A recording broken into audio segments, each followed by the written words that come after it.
정부가 석유화학 업계의 감축 규모와 시안을 제시했습니다. 국내 최대 규모의 석유화학 단지인 여수산단은 구조조정의 속도가 예상되지만 기업들 간 자율적인 자구책 마련을 둘러싸고는 기대와 우려가 교차하고 있습니다. 고흥 나로우주센터로 가는 6,500억 원 상당의 도로망 구축 사업이 예비 타당성 조사를 통과했습니다. 오는 2030년 우주발사체 국가산업단지 완공을 앞두고 우주산업 생태계 조성에 탄력이 붙을 것으로 기대됩니다. 내일 대입 수학능력시험 원서 접수가 시작됩니다. 응시원서 온라인 사전 입력이 전국으로 확대돼 광주 지역 수험생들도 응시 과목을 온라인으로 직접 입력할 수 있게 됐습니다. 이주 노동자들을 상습적으로 때리고 착취한 영암의 한 돼지농장 업주가 1심에서 실형을 선고받았지만 이주 노동자의 안타까운 죽음에 비하면 처벌이 미약하다는 목소리입니다. 여러분 안녕하십니까? KBC 8시 뉴스 시작합니다. 정부와 석유화학 업계가 대규모 구조 개편에 본격 시동을 걸었습니다. 기업들은 나프타 생산시설 감축과 고부가 친환경 제품으로의 전환 계획을 세우고 정부는 맞춤형 지원 패키지를 약속했습니다. 정지용 기자의 보도입니다. 국내 석유화학 산업이 장기 불황 속에서 살아남기 위한 대수술에 들어갑니다. 정부와 석유화학 기업 10곳은 석유화학 산업 제도약 자율협약식을 갖고 연말까지 사업 재편 계획을 마련하기로 했습니다. 합의안에는 나프타 분해 시설 270만 톤에서 370만 톤 감축과 고부가 친환경 제품 전환 등이 담겨 있습니다. 이는 국내 나프타 생산량의 18%에서 25%를 줄이는 규모로 정부는 선 자구 노력, 후 정부 지원 원칙을 내세웠습니다. 기업들이 먼저 구조 개편에 나서면 금융, 세제, R&D를 묶은 맞춤형 지원 패키지를 제공한다는 방침입니다. 우리에게 주어진 시간이 얼마 없습니다. 신속한 구조 개편 없이는 살아남을 수 없는 절체절명의 상황입니다. 정부는 지역 경제와 고용 충격 완화를 위해 위기 대응 지역 지정과 지원금 확대도 병행할 계획입니다. 여수시는 지난 5월 산업부의 산업위기 선제 대응 지역으로 지정됐고 최근 고용노동부의 고용위기 선제 대응 지역으로 지정됐습니다. 정부는 안이한 인식으로는 현재 위기를 절대 극복할 수 없다며 과감한 사업 재편을 주문했습니다. 연말이 아니라 당장 다음 달이라도 계획을 제출하겠다는 각오로 속도감 있게 임해야 합니다. 벼랑 끝에 몰린 석유화학업계가 뼈를 깎는 자구 노력으로 이번 위기를 돌파할 수 있을지 주목됩니다. KBC 정주영입니다. 정부가 석유화학 업계의 감축 규모와 시안을 제시하면서 국내 최대 규모의 석유화학 단지인 여수산단은 구조조정의 속도를 낼 것으로 보입니다. 기업들 간 자율적인 자구책 마련을 둘러싸고 기대와 우려가 교차하고 있습니다. 박승영 기자가 취재했습니다. 올해 말까지 사업 재편 계획을 제출해야 하는 여수 국가산단 내 석유화학 NCC 업체는 여천NCC, 롯데케미칼, LG화학, GS칼텍스 등 4곳. 정부가 370만 톤 규모의 NCC 감축을 요구하면서 기업들 간 감축량과 방법을 놓고 복잡한 수싸움을 벌이고 있습니다. 여수는 울산, 대산과 함께 국내 3대 석유화학 산단이지만 규모가 가장 커 많게는 감축 물량의 절반 이상을 부담해야 한다는 전망이 나오고 있습니다. 각 사별로 어느 정도 수준을 줄여야 될지 협상 자체도 난항일 거고 서로 입장이 다르기 때문에 상당히 어려울 것으로 생각됩니다. 이번 정부 방침을 놓고 여수산단에서는 기대와 우려의 목소리가 교차하고 있습니다. 정부가 전체 감축량을 가이드라인으로 제시한 만큼 그동안 지지부진했던 사업 재편 논의가 속도를 낼 것이란 기대가 나오고 있습니다. 다만 연말까지 불과 넉 달 남은 상황에서 복잡한 이해관계를 조율하고 경쟁력 강화까지 담아낼 개편안 작성이 쉽지 않을 것이란 지적도 제기되고 있습니다. 특히 GS칼텍스의 경우 절반 지분을 미국 쉐브론이 보유해 논의가 쉽지 않을 것으로 보입니다. 어떤 그런 방향 제시를 해준 부분들은 긍정적으로 제가 보고 있고요. 이제 시작이라고 저는 봅니다. 우리 기업들도 마찬가지지만 사직성의 어떤 각오로 임해야 될 거고. 전기요금 인하나 납사, 관세 문제 등 실질적인 정부 지원 대책이 빠진 점도 아쉬움으로 남고 있습니다. 여수산단 구조조정이 체질 개선의 기회가 될지 지역사회 우려를 키우는 위기가 될지는 정부의 제도적 보완과 기업의 상생 의지에 달려 있습니다. KBC 박승현입니다. 전남 고흥 나로 우주센터로 가는 6,500억 원 상당의 도로망 구축 사업이 예비 타당성 조사를 통과했습니다.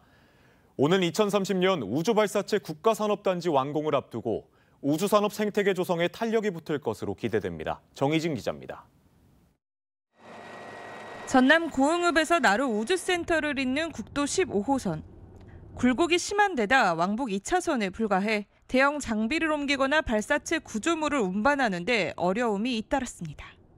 더구나 나로 우주센터 인근에는 민간 발사장과 우주발사체 국가산업단지가 조성 중인 상황. 앞으로 늘어날 물류량을 고려하면 교통 인프라 개선은 시급한 과제였습니다. 국가산업단지의 물류 수요를 고려할 때 4차선 확장 사업은 반드시 필요한 사업이었습니다. 이에 우리 굴은 이러한 필요성을 정부와 국회에 적극적으로 알리고 전남도와 기재부, 국토부 등 관계기관과 긴밀히 협력한 끝에 국도 15호선 확장 사업에 대한 예비 타당성 조사가 최종 통과됐습니다. 지난 1월 예타 조사 사업으로 선정된 지 7개월 만입니다. 모두 6,521억 원을 투입해 고흥읍과 우주센터를 잇는 31.7km 구간을 왕복 2차선에서 4차선으로 확장하는 게 주요 골자입니다. 도로 확장에 따라 물류 흐름이 원활해질 뿐만 아니라 이동 시간도 기존 50분에서 15분으로 크게 단축될 것으로 기대됩니다. 특히 고흥군은 152만 제곱미터 규모의 우주 발사체 국가산단을 비롯한 우주 발사체 클러스터 조성에 속도가 붙을 것으로 전망했습니다. 지역경제 활성화는 물론이고 고흥군과 대한민국 우주산업의 경쟁력도 크게 강화될 것으로 기대됩니다. 우리 군은 후속 절차에 발빠르게 대응하여 본 사업이 착공부터 완공까지 차질 없이 진행되도록 최선을 다하겠습니다. 우주센터 연계도로 확장 사업은 내년에 착공해 우주발사체 국가산단이 조성되는 오는 2030년에 맞춰 준공될 것으로 보입니다. KBC 정의진입니다. 오는 2030년 완도에 들어설 국립해양수산박물관이 오늘 기획재정부의 예비 타당성 조사를 통과했습니다. K수산업을 다룬 국립해양수산박물관은 총 사업비 1,138억 원을 투입해 전통어업부터 K수산식품의 국제적 성과와 스마트 양식 등 우리 수산업의 전 과정을 담은 살아있는 수산, 어업문화 플랫폼을 갖추게 됩니다. 국내에서 수산업을 주제로 한 박물관 건립은 이번이 처음입니다. 광주시장과 전남지사가 특별지방자치단체를 올해 반드시 출범시키기로 합의할 예정입니다. 강기정 시장과 김영록 지사는 오늘 광주에서 비공개 만찬 회동을 갖고 특별지방자치단체장은 시도지사가 교대로 맡고 시도 연합의회도 운영하기로 하는 등 구체적인 모습과 방향을 논의할 예정입니다. 특별지방자치단체의 공동사무는 광역 SOC와 환경, 교통, 관광을 비롯해 AI와 에너지 산업 분야가 될 전망입니다. 광주시와 전라남도는 오는 27일 전남 나주시청 대회의실에서 광주 전남 특별지방자치단체 추진 선포식을 개최할 예정입니다. 내일 2026학년도 대입 수학능력시험 원서 접수가 시작됩니다. 응시원서 온라인 사전 입력이 전국으로 확대되면서 지난해 전남에 이어 올해 광주 지역 수험생들도 응시 과목을 온라인으로 직접 입력할 수 있게 됐는데요. 원서 접수와 변경 모두 본인 확인 절차까지 마쳐야 한다는 점 유념해야겠습니다. 정경원 기자입니다. 수능 원서 접수를 하루 앞두고 광주시 교육청 원서 접수처가 문을 열었습니다. 접수처에는 종이 원서와 함께 노트북 여러 대가 구비돼 있습니다. 개인정보와 응시 과목을 수험생이 직접 입력하는 사전 입력 절차가 시작됐기 때문입니다. 올해부터 수험생들은 응시원서 온라인 사전 입력 누리집에서 직접 개인정보와 응시 과목 등을 입력한 뒤 발급된 가상계좌로 응시 수수료를 납부해야 합니다. 이후 재학생과 졸업생들은 학교에서 현 주소지와 다른 시도의 고등학교를 졸업한 졸업생들과 검정고시 합격자들은 주소지 교육청에서 본인 확인 절차를 거쳐야 접수가 완료됩니다. 접수 기간 동안 응시 과목은 변경이 가능합니다. 다시 접수처에 와서 새로 접수 확인증을 받아야 됩니다. 그래서 온라인으로 사전 입력을 한 것을 바꿨다고 해서 최종 확인된 게 아니기 때문에 반드시 마지막은 접수처에 직접 방문을 해서 접수 확인증으로 바뀐 것을 확인해야 됩니다. 온라인 사전 입력이 어려운 수험생들은 접수처에 비치된 응시원서를 수기로 작성해 접수할 수도 있습니다. 올해 수능 원서 접수는 다음 달 5일 오후 5시까지이며 사전 입력은 하루 전인 4일 오후 6시까지입니다. KBC 정경원입니다. 이주 노동자들을 상습적으로 때리고 착취한 영암의 한 돼지 농장 업주가 1심에서 실형을 선고받았습니다. 업주의 괴롭힘을 견디지 못한 네팔 노동자의 안타까운 죽음에 비하면 처벌이 미약하다는 목소리입니다. 신대희 기자가 보도합니다.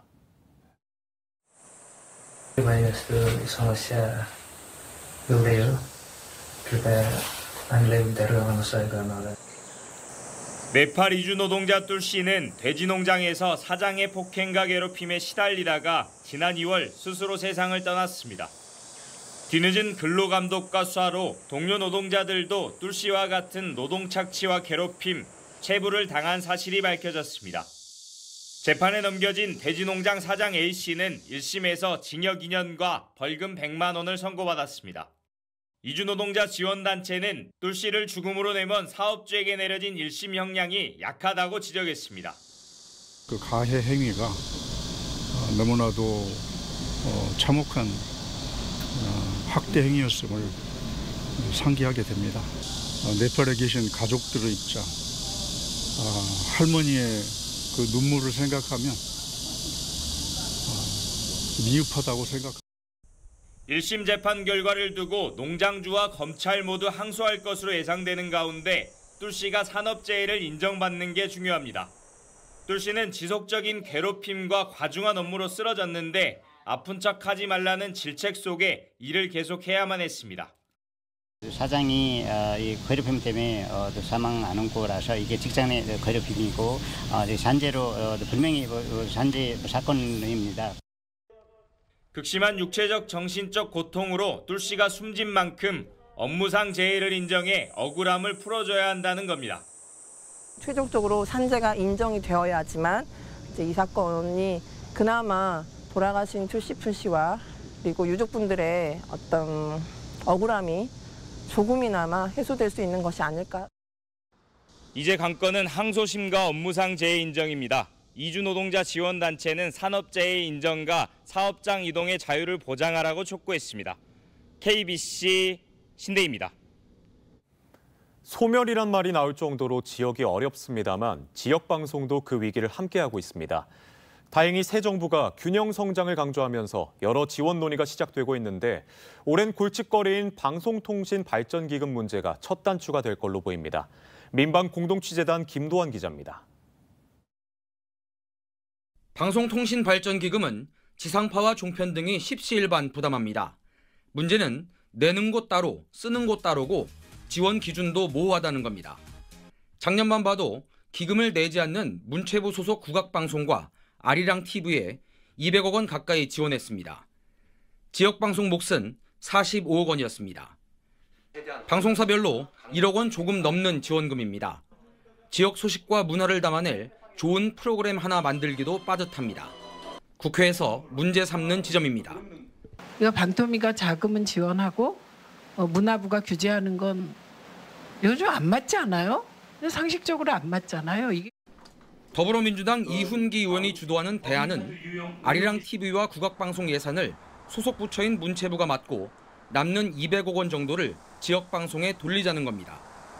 작년에 문체부도 동의했는데 방통위가 종전대로 예산을 짰습니다. 한 번에 부처 예산을 옮기는 건 부담된다는 이유였습니다. 아니 문화부도 부담이 되겠지만 스스로 일반회계로 하겠다고 그러는데 왜 방통위는 자기 없는 방발기금으로 내겠다고 계속 그러시냐고요. 국회 과방위는 국회는 물론 부처까지 공감대가 형성된 이번이 오랜 방발기금 문제를 해결할 기회라고 보고 방송통신위원회에 예산 재조정 계획을 짜서 국회에 보고하라고 지시했습니다. 민방공동취재단 김도환입니다.